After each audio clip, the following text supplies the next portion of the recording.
Earlier in the week, I was very angry about the lack of progress over the Didcot investigation.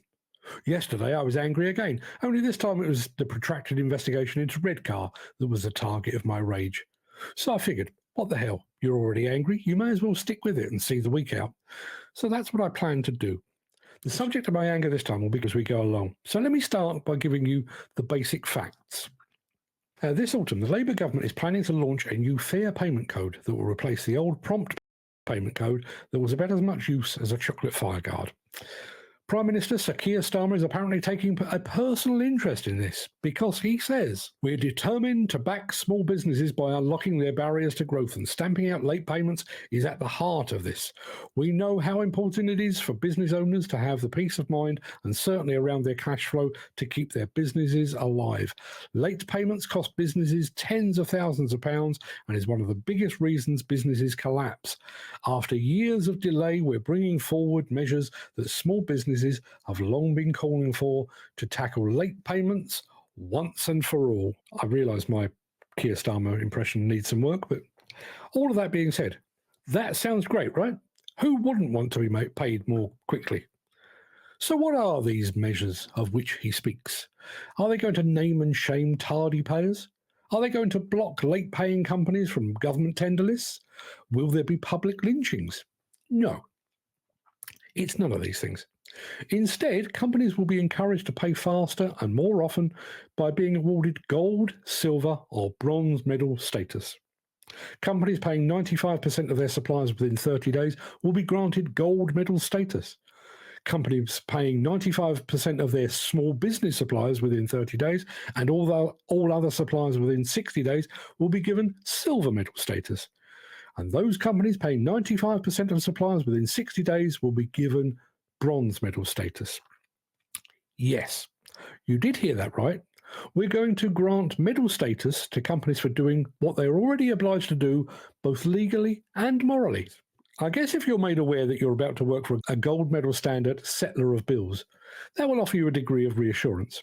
If you're a small business, the unspoken promise of getting paid within 30 days might be enough to make you consider working for a silver medal firm. Hell, even a bronze medal status company looks like they might pay their bills within a couple of months. But what about the rest? What about those companies that aren't within the scheme?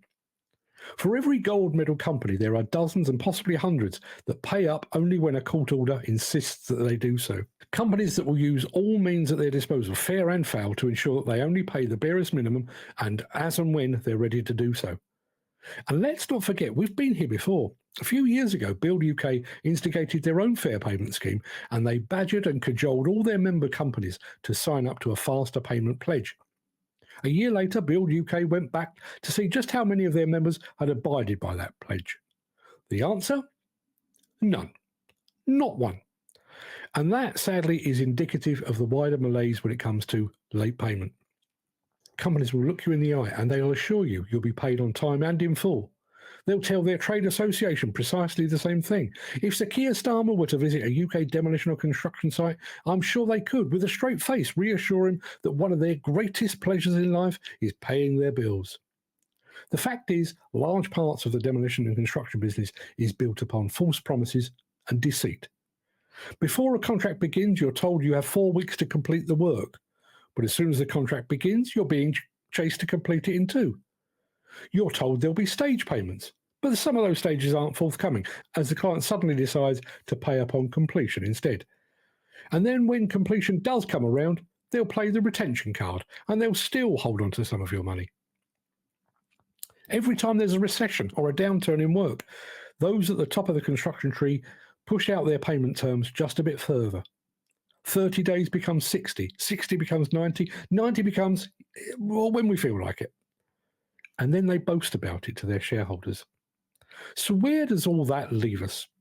It leaves us with good, honest companies like Redhead Demolitions going under because someone higher up the supply chain didn't pay them and then went pop.